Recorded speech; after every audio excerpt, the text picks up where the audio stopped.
Hello guys, आज हम शिक्षा निदेशालय राष्ट्रीय राजधानी दिल्ली क्षेत्र की कार्यपत्रक 64 करेंगे।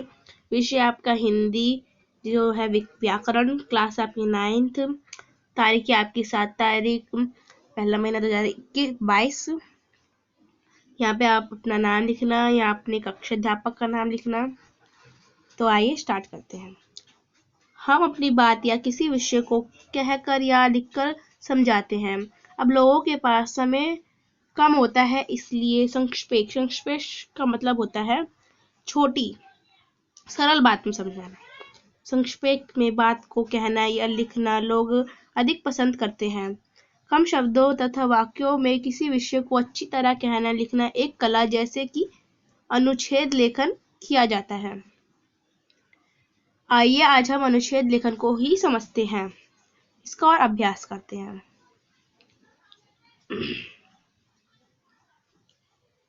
किसी एक भाव, घटना या विषय को व्यक्त करने के लिए तथा एक दूसरे की अच्छी तरह से जुड़े हुए छोटे छोटे वाक्यों के समूह को अनुच्छेद कहते हैं।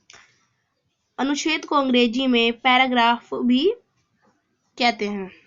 अनुच्छेद को हम छोटा निबंध कह सकते हैं। इसमें किसी विषय को 80 से 100 शब्द में अपने विचार व्यक्त किए जाते हैं।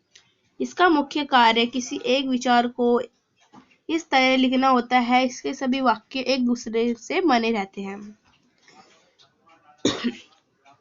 शब्द संख्या सीमित होने के कारण इसमें एक भी वाक्य अनावश्यक नहीं होता है। अनुच्छेद में घटना अथवा विषय का वर्णन संतुलित होता है। संतुलित तथा अपने आप में पूर्ण होते हैं।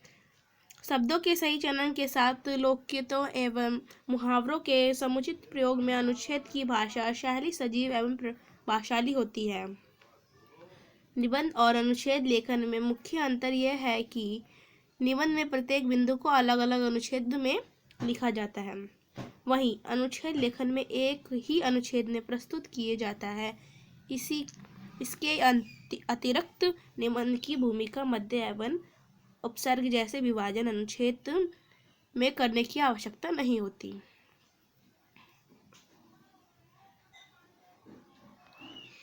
तो आगे बढ़ते हैं। अनुच्छेद अपने आप में पूर्ण होते हैं।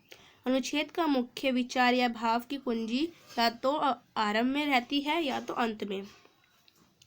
अनुच्छेद लिखते समय निम्नलिखित बातों का ध्यान रखना चाहिए।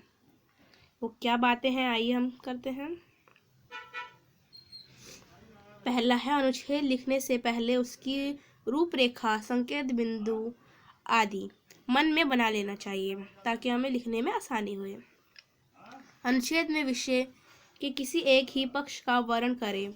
भाषा सरल, स्पष्ट, प्रभावशाली होनी चाहिए, आसान होनी चाहिए। एक ही बात को बार बार ना दोहराएं, जैसे हम बार बार रिपीट करते हैं ना, उसको ना दोहराएं। आवश्यक विस्तार से बचना चाहिए।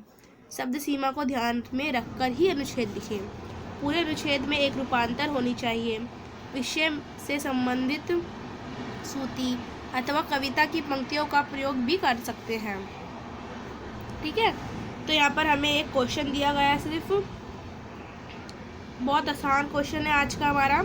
तो आइए हम करते हैं। इसमें बोला गया किसी एक विषय पर 80 या 100 शब्द में अनुच्छेद लिखिए। तो हम इस पे हम लिखेंगे मित्र के जन्मदिन का उत्सव।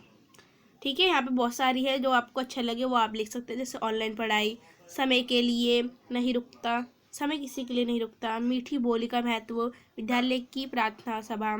ठीक है, हम लिखेंगे पर इस पे मित्र का उत्सव। तो आइए स्टार्ट करते हैं।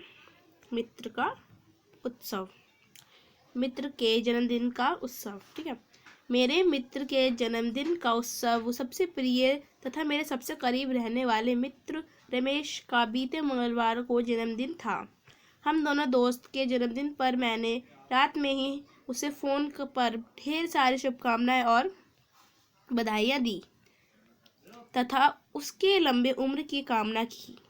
अगले दिन फिर हम सभी लोग उत्सव मनाने के लिए एक जगह पर एकत्रित हुए। हम सब ने मिलकर खाना खाया और ढेर सारी बातें की।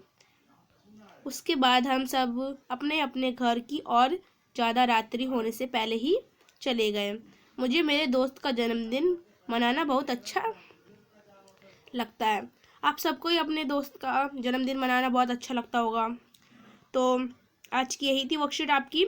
आपको वीडियो पसंद आए तो